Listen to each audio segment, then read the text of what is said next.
my god, let's do this again. Hello everyone, hope you're having a wonderful day, and today I'm going to be trying out the top 5 rated challenger builds over on Remnant 2 Toolkit to see if these builds also have got what it takes to steamroll through Apocalypse Difficulty with absolute ease. I mean, they are the highest rated build for a reason, but game reviewers keep giving games 9 out of 10, so you just never know these days, and that's where I come in. Detective Aussie is on the case, boys. Now, if you still don't know what I'm talking about, and you're kind of scratching your head wondering what the F a Remnant 2 Toolkit is, I highly recommend you go and check out my first top 5 build video, because I'm going to explain what the toolkit is in case anyone doesn't know. Now, a bit of a spoiler, bit of a disclaimer, most of, if not all of these top rated challenger builds are melee builds. Bet you couldn't see that one coming. So I'm not going to just show melee builds. Don't worry, don't freak out. I'm going to sprinkle a little bit of variety in there. So let's not muck around any longer, gentlemen. Let's jump in to the top 5 rated challenger build for Remnant 2. So starting off with the highest rated challenger build over on Toolkit. And we've got an absolute banger to kickstart this list with arguably one of the strongest melee weapons in the game. So the first build is Holy MacGyver's Dark Matter Gauntlets Optimized Setup, aka Unleashing the Kamehameha.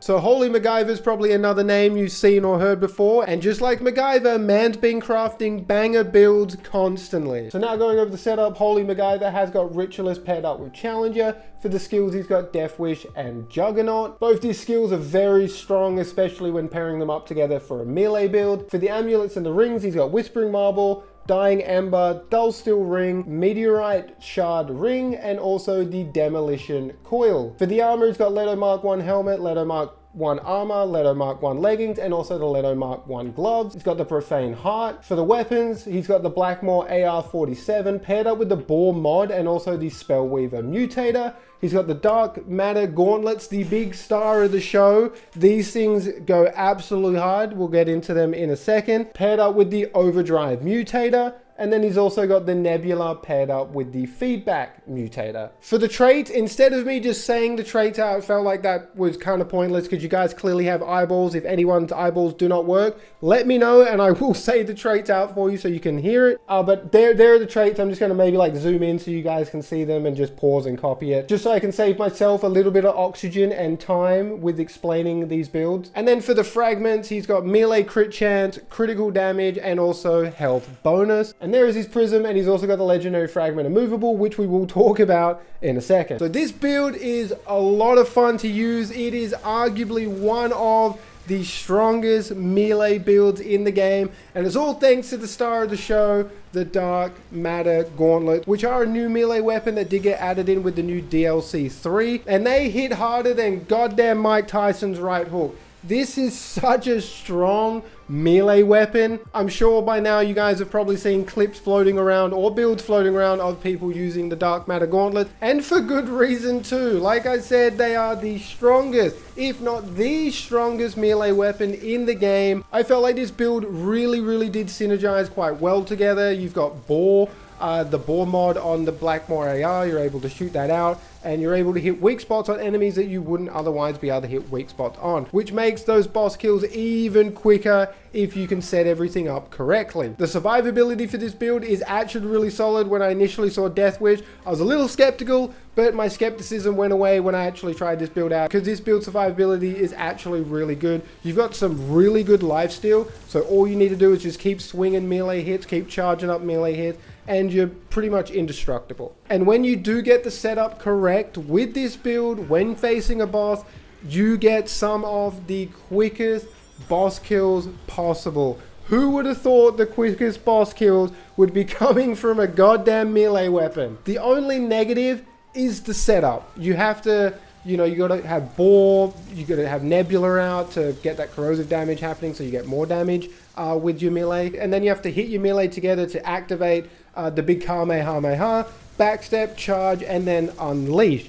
So what I wanted to talk about with Immovable, the Legendary Fragment, is I didn't have the Legendary Fragment when I was trying out this build, and I could immediately tell that boy oh boy, that Legendary Fragment would make a big difference. So that is my biggest complaint with this build, is there is a bit of setup to get the big charge off with the Dark Matter Gauntlet, and it's just so easy for you to get knocked out of it. So if you did have the Immovable Legendary Fragment, this build would feel 10 times better than what it did for me, even though it already felt pretty friggin' fantastic. So yeah, I had a lot of fun with this build. It's got great damage, great survivability. Massive shout out to Holy MacGyver. His link will be in the comment section below. Make sure you check him out, go give him some support and some love. So moving on over to the next build, and this build creator reckons that this is the only melee build you'll ever need. And ooh, do I love some confidence. Let's see if this confidence pays off though. And this build is by none other than Senor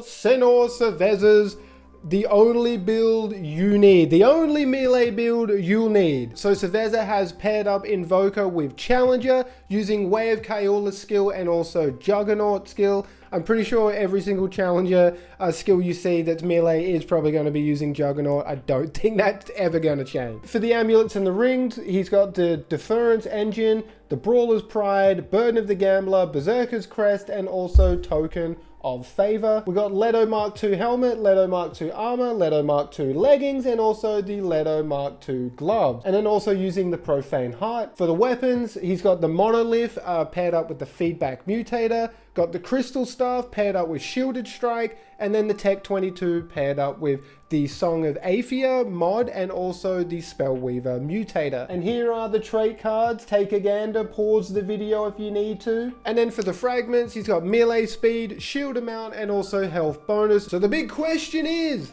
this the only melee build you'll ever need? Well, it kind of is in a way. This melee build really did surprise me. It honestly did. I'll get it off the table now. I do not really use melee build, and I'm not the biggest melee enjoyer, but this build actually made me enjoy melee builds just that little more. So the way this build works, you're just going to fire off your Sandstorm. It's going to apply Expose, giving you increased damage. You're going to fire off your Song of Aethia, giving you damage reduction, as well as slowing enemies. And then you just lay into them with the Crystal Staff, charge that bad boy up, and start flinging lightning balls everywhere, and then release the charges and shoot more lightning balls everywhere. It's actually a really fun gameplay loop. I really did enjoy this setup. And then to top that all off, you got Way of Kaiola just laying the Thunderstorm down consistently to all enemies in the area. So when you pair up Way of Kaiola, Sandstorm, and Crystal Staff, it doesn't take much to just absolutely bulldoze your way through most Apocalypse content. So basically what I'm saying is you got good damage with this melee build, and I do appreciate that Cerveza has put 10 points into Arcane Strike, meaning we are getting more mod power generation per melee hit, which is fantastic to keep the Monolith and also the Song of Aethia mod up for longer, giving us that buff and also debuff on the target more consistently. This build has some really good survivability. I do feel like this had a bit more survivability than Holy MacGyver's Dark Matter Gauntlet. Dark Matter Gauntlets is all about damage, baby, that big boy damage. This melee build is a bit more well-rounded with just respectable damage, good survivability, and also good mod generation. So overall, this is just a more well-rounded build. Absolutely slaps. I had a lot of fun testing and trying this out. Cerveza did seriously cook with this build, and I do think that this is probably the only melee build you'll ever need. So awesome build. Make sure you check out Senor Cerveza's build, link in the comment section below. So moving on, the third challenger build on this list is bringing that big PP energy. So if you don't want that small PP energy, I suggest you listen up, fellas, because Holy MacGyver is back with another build, and this puppy's got some girth on it. So yes, Holy MacGyver has another top-rated challenger build. This one is big PP energy, Wrathbringer, Pressure Point, Deceit. So for this build, Holy MacGyver has decided to pair up Archon with Challenger and take the skills Chaos Gate and also Juggernaut. For the amulets and the rings, he's got Indignant Fetish, Atonement Fold, Burden of the Follower, Alchemy Stone, and also Burden of the Destroyer. For the armor, he's got the Pharaoh head cover, Discipline Mantle, Leto Mark II leggings, and also the Faye Royal Van braces. Also rocking the reprocessed heart. I'm going to be completely honest, I do have this heart, but I might have forgotten to put it on in the clips. I can't remember now. So you're either seeing the reprocessed heart, if not, I'm sure the reprocessed heart probably works in this setup. For the weapons, he's got the Deceit kitted out with the Pressure Point Mutator. He's got Wraithbringer melee weapon kitted out with Shielded Strike. And then for his sidearm, he's got Sure Shot kitted out with the Ring of Spears mod and the Feedback Mutator. There are the traits once again. Take a look, take a pause if you have to. There they are. For the fragments he's slotted in, he's got melee speed, base health, and also mod power generation. There is his prism setup, and he's running Jack of all trades, arguably one of the strongest legendary fragments you can actually get. So how does this build perform? Well, I actually had way more fun using this build than I thought I was actually going to have. This build is really, really solid. Really fun. I love the idea, cool concept with the fact that you're going to be using the Deceit to use the mod to get the Ouroboros out. Whenever you use melee attacks, it's going to shoot the blades at the enemy. You still want to keep using the Deceit mod to get the pressure point to activate, and then also when you're meleeing, the Ouroboros is going to fly and hit the enemy and do more damage. The Wraithbringer melee weapon is such a strong melee weapon, especially if you set it up with Atonement Fold, because the way that the mod works, Awakening, any incoming damage is going to give you a stack of Awakening, I think, and this is going to increase the Wraithbringer's damage. If you got Atonement Fold on, you're going to get all 10 stacks instantly because you're self-damaging yourself, which will then always give this melee weapon a maximum amount of damage when you want to go and use it, which in this case is all the friggin' time. And then the Ring of Spears mod, you're going to have this out at all times, constantly as well. You're pretty much going to have 100% uptime on the Ouroboros and the Ring of Spears, which means that when you're meleeing and you're in melee distance, you're just going to be doing more damage. When you melee, the Ouroboros flies off, hits the enemy, and when you're in melee distance where you have Ring of Spears out, they're also going to be hitting the enemy. Now, Ring of Spears has some very cool synergy with Shielded Strike and some other melee mutators and stuff like that. So when you have Ring of Spears out and it's hitting the enemy and you have Shielded Strike Mutator on, it is also giving you shield because it counts as melee damage. This, paired up with you doing the melee damage with the Wraithbringer weapon, you're just always going to have shield. The enemy, you are indestructible. The enemy cannot break through your defenses as long as you keep meleeing because you will constantly have shield.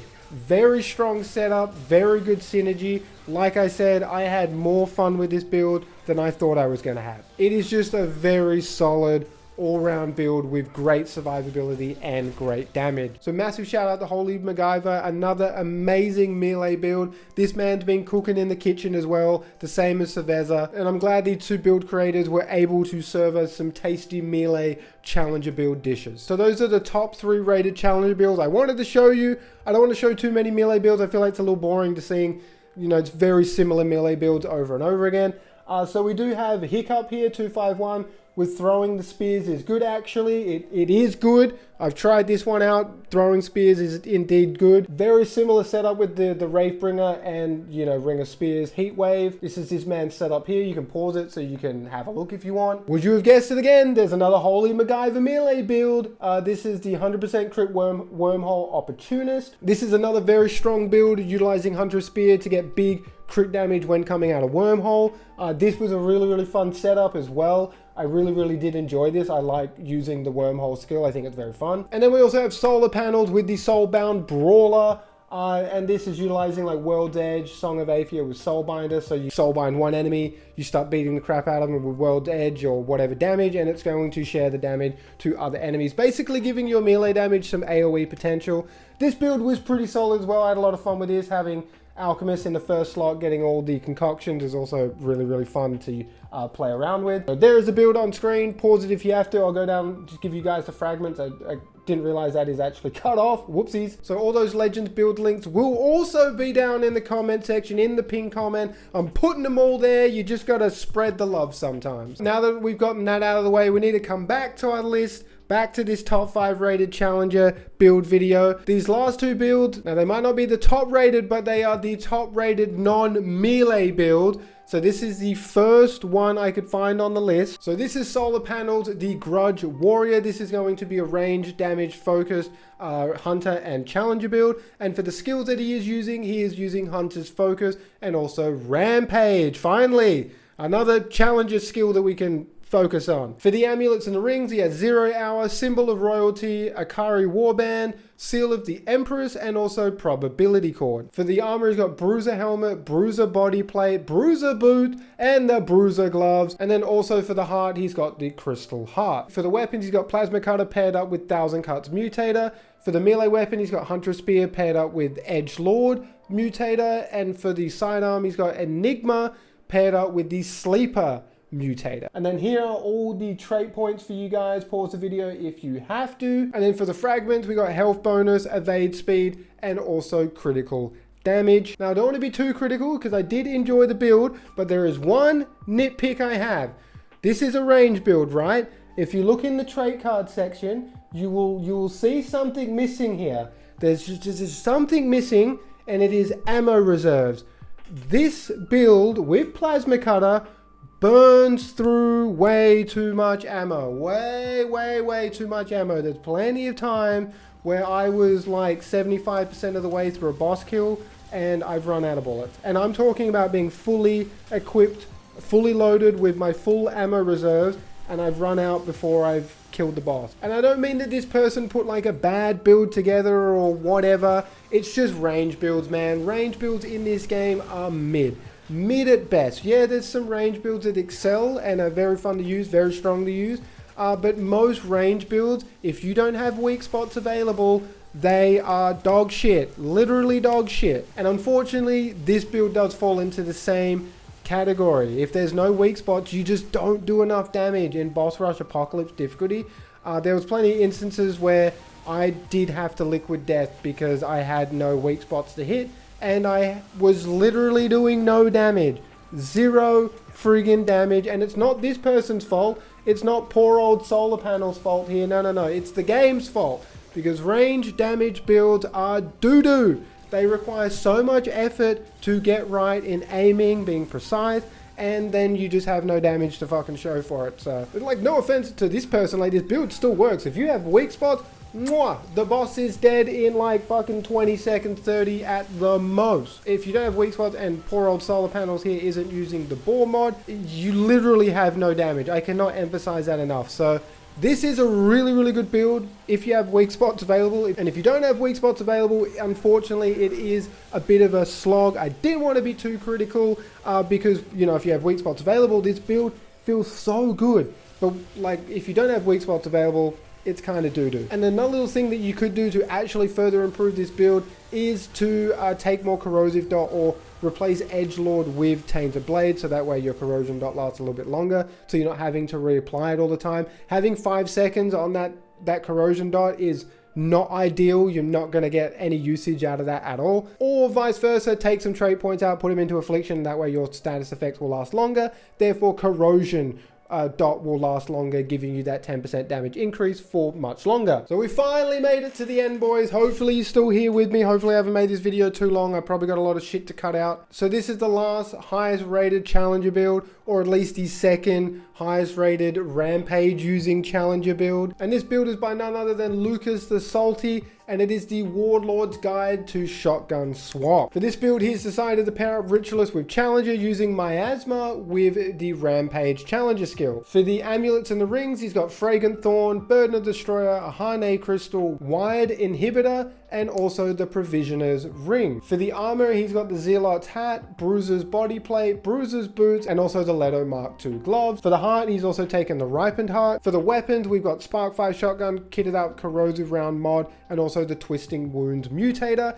He's got the Krellax paired up with Tainted Blade Mutator, and he's also got the Silverback Model 500, with a Hotshot mod and also the Featured Wounds Mutator. And moving on to the traits, these are the trait points here. Pause the screen again if you have to, fellas. And then for the fragments, he's got range crit chance, skill cooldown, and also status effect damage. There is his prism.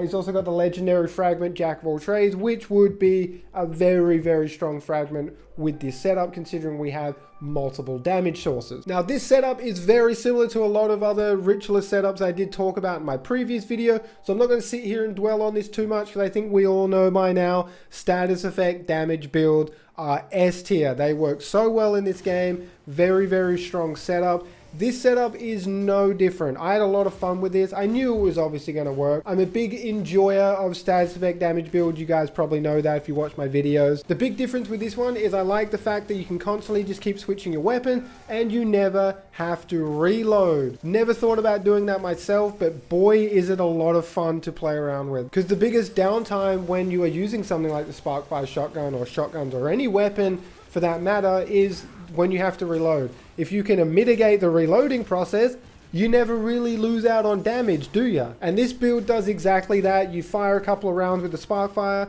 you switch to the Silverback, you fire a couple of rounds with the Silverback, you switch back to the shotgun, vice versa. You just keep doing that constantly. You just have this nice gameplay loop of using shotgun, switching to pistol, using shotgun, switching to pistol, and you never have to reload. You will never have to reload, and it's all thanks to the Provisioner's ring, which does reload your stowed weapon over time, which means you can just keep pumping lead into the enemy for even longer. And also I love the wide inhibitor ring now as well. The fact that whenever you're able to apply a stats effect, it also applies slow on the target. This is going to save your skin multiple times. Nothing better than turn around, hit the enemy with the Sparkfire shotgun, puts fire on them. Now they're slowed, you're able to run away, get more distant, to then unload more damage and get through the dungeon or the boss fight that much easier. So yeah, this is just a really solid build. Great damage, good decent survivability for a build of this caliber, I suppose. And it's got really cool synergy with just being able to switch your weapons constantly and never have to reload. So yeah, overall really solid build. Had a lot of fun with this. So massive shout out to Lucas the Salty for putting an S tier build together. And that is basically it for the video, guys. Hopefully you did enjoy this top 5 challenger build video. Sorry it was a little scuffed. I just didn't want to do all melee builds. I thought that might have been a little bit boring. Some people might want a little bit more variety sprinkled in there. So hopefully I have ticked those boxes. And also let me know in the comment section what archetype you guys would like to see next in one of these videos. I'm keen to read what you guys would want to see next. So I might have made this video a little bit longer than expected, guys. I do apologize. I'm going to try and cut as much shit out as possible to make it as short as possible. Appreciate all love and support as always, guys. And until next time, stay safe. Peace out.